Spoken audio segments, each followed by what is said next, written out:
Mahalaga ang araw na ito. Kailangang paghandaan. Ang iba sa kanila ay nanggaling pa sa malayong lugar para dumalo sa isang bihira at espesyal na pagtitipon. Hindi pinalampas ni Noelito, Rica at Rolly ang isang fundraising event ng mga estudyante ng UP Manila kung saan ang may ibebentang Valentine ornaments ay idodonate rin mismo sa kanilang mga matatanda.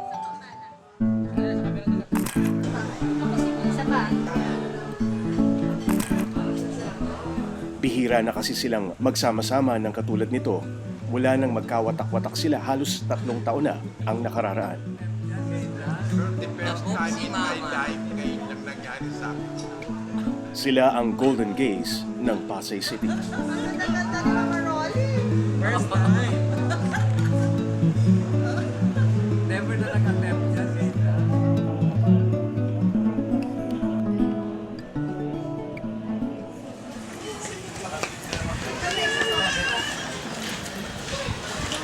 Noelito ang tunay niyang pangalan pero kung minsan Helen kung tawagin ng kanyang mga kaibigan dahil kahawig daw niya ang artistang si Helen Gamboa. Sa isang barong-barong naninirahan ngayon sa Noelito, isang pamilya ang nagmagandang loob na kumupkop sa kanya. Kailan ka napadpad sa Maynila? 1965. Tagal. Bakit ka napadpad dito? Kasi yung kuwang ko, magulang ko, mama ko yung namatay. Tapos yung mga kapatid ko, ginaaway-away ko. Pinapaaral nila ako. Nag-aaral ko pero minsan layo pinapalo. Ganun. Yung sasakyan nila ako, umalis ako, lumayas ako. Naging problema ba yung pagiging bading mo dun sa mga kapatid mo? Oo, yun. Ayun nagtatanggap. Ano yan? Binubugbog ka? Lalo yung mga bayaw ko. Ang pananakit di umano kay Noelito ang nagtulak sa kanya para sumakay ng barko patungong Maynila at dito makipagsapalaran. Ang Luneta Park ang itinuring niya noong tahanan. Gaano katagal ka dun sa Luneta? Paano ako mga 5 months ako bago punta-punta, ikot-ikot lang ako. Nagtulong, naging Sa ako, Rosa Boulevard? naging tulong na tinda-tinda lobo. Pangangalakal ang isa sa mga diskarte noon ni Noelito para mabuhay. Gumanda ang buhay niya nang makupkup siya ng politikong si JJ o Husto-Husto. Isang pro-gay activist si JJ na nagtatag ng Home for the Golden Gays sa Pasay City noong dekada 80. Nagsilbing tahanan ito para sa mga baklang itinakwil ng sariling pamilya, naging palaboy at walang matirhan. Ngunit nang pumanaw si JJ noong taong 2012, nawala ng tahanan ang mga Golden Gays. Kaya baliklansangan ngayon si Noelito para muling mangalakal. Tulong niya raw ito sa pamilyang kumukupkup sa kanya. Naawa po kasi ako sa kanya dahil nangangalakal. Sabi ko sa kanya, Kuya, huwag ka nang magbayad ng bahay. Magsama-sama na lang tayo rito. Bakit ka naawa? Anong nakita mo sa kanya? Kasi po, nakikita ko po kasi siya kung paano magbitbit ng mga kalakal sa katawan niya. Tapos yung ganun nga din po dito sa bahay namin, nahirapan din ako. Sabi ko, magtulungan na lang po kaming dalawa. Dahil sa hirap ng buhay, halos ipagtabuyan ng araw ni Yoli si Noelito na bumalik na lang sa Mindanao. Ngunit iisa lamang daw ang sagot lagi ng matanda. Dito na lang daw po siya. Bakit daw? Kasi daw po, dito niya raw po kasi nakita sa amin yung pagmamahal namin. Yung kung paano daw po namin siya suportahan. Kasi kinaitan nga daw po siya ng mga kamag-anak niya.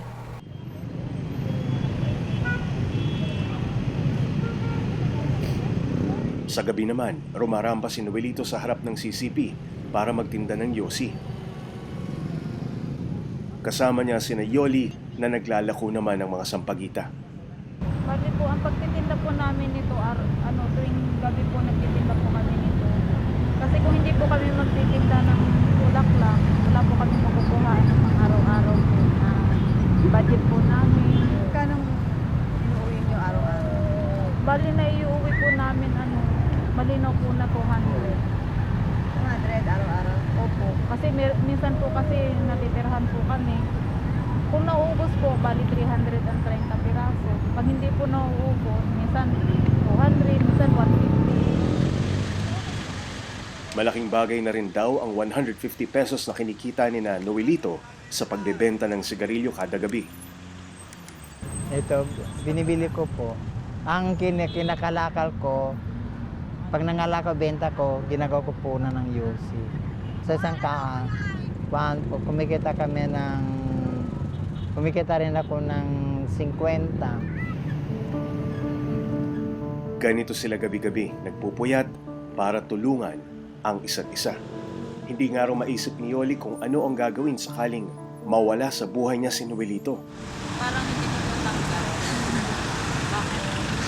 Kasi po wala na pong gagabay siya, wala na pong aalalay sa akin. Kasi mas ano ako sa kanya. Kasi mas ano po sabi ba, mas may malasakit sa kaysa sa asawa ko eh.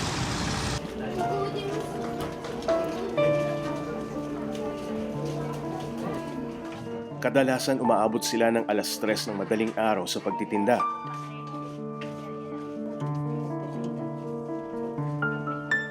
Sa maghapong pagbabanat ng buto sa lansangan, ngayon pa lamang makapagpapahinga si Noelito. Sa maliit na espasyong ito, nakatabi ang kaunting bagay na pag-aari niya. Wala naman kayo masyadong, ano ba, mga litrato, Wala po. yung mga sentimental na ano, gamit. Sentimental value, Oo. wala po. Wala kayo na itabi. Kasi nasa kuwan man, hindi mapamailam nga pa picture-picture. Bago matulog, ipagdarasal ni Noelito na magbunga ang kanyang mga sakripisyo na sana'y matikman na niya balang araw ang kahunting kaginhawaan. Gusto ko mapangarap ko na makaroon ko ng negosyo. Matuloy yung magtinda ng mga negosyo ko. Sa oras ng pag-iisa, tumatabi sa kanya ang bunsong anak ni Yoli dahil sa dibdib raw nito, napapanatag ang kalooban ng bata. Ngunit minsan hindi maiwasang sumasagi sa kanyang isipan ang alaala ng kanyang totoong pamilya. Nasaan na kaya sila? Hindi naman naiiba sa kwento ng buhay ni Noelito ang naging kapalaran ni Federico na mas kilala sa pangalang Rica. Dati rin siyang residente ng Home for the Golden Gays. Taong 1949 nang lisanin ni Rica ang kanyang pamilya sa Zamboanga City. First year high school, sumulat ang nanay ko. Ang dahilan, kasi nakikita niya, bakla ako. Ang nanay ko ayaw na ayaw ng bakla sa pamilya niya. Sulatan niya yung mga anak niya rito, kapatid ko. Nandito ako pag-aralan. Dinala ka dito kasi nahalata niya. Oo, ayaw na ayaw niya. Tapos nung nandito na ako, nag-aral ako sa Arellano. Second year, mahihayin pa ako. Third year, mahihayin pa ako. Nung nasa fourth year na ako, marunong na ako talaga ng Tagalog. So nagkaroon ako ng maraming kaibigan doon. Dito, sa fourth year na yun, nailabas ko na ang tunay ko. Hindi rin matanggap ng kanyang pamilya ang kanyang pagiging bakla. Sa bangketa. Bangketa, sidewalk, ilalim ng puno ng mga puno sa Cultural Center, sa taas ng Cultural Center, doon sa PICC, Film Center, Folk Art Center. At mahirap din talaga ang buhay. Oo, mahirap, pero kailangan tanggapin ko kasi. Although minsan nga naisip ko, sabi ko nga, kasalanan ko. Pero kailangan tanggapin ko kasi hindi pwede, hindi ko ilabas kung ano ko ako ano talaga. Yung nananaig sa akin eh.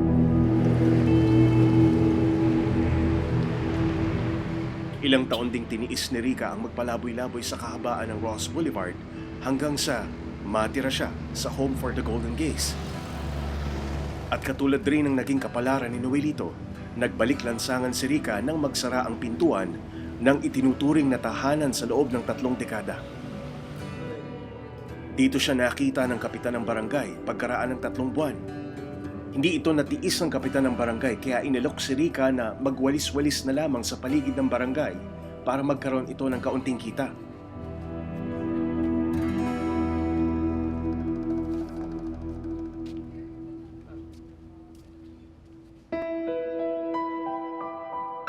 Nagkasya na si Rica sa lona at pinagtagpi-tagping piraso ng kahoy bilang bubong.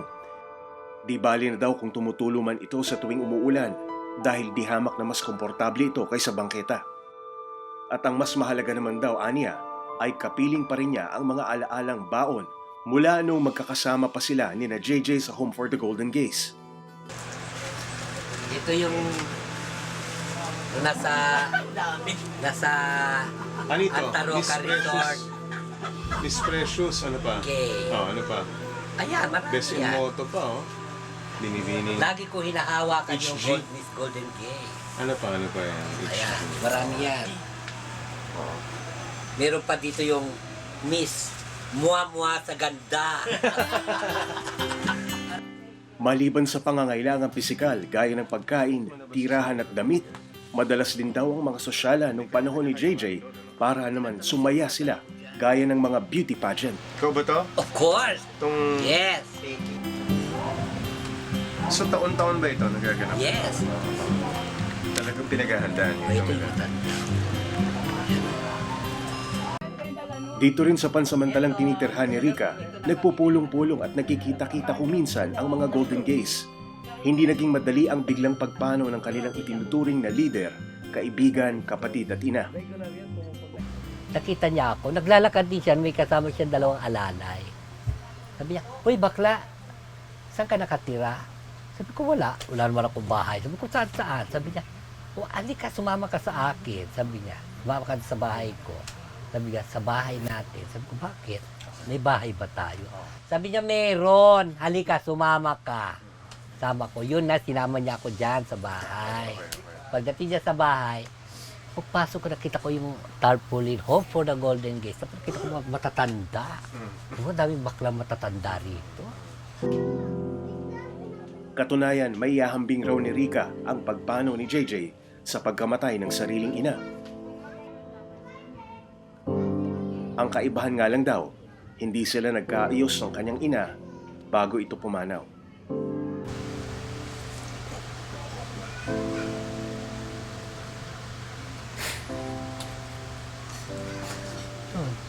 Nakita ko siya.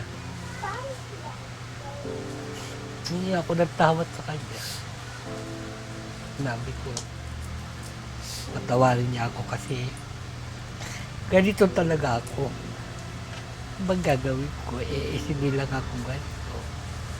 Sabi ko sa kanya, patawarin mo. Yan.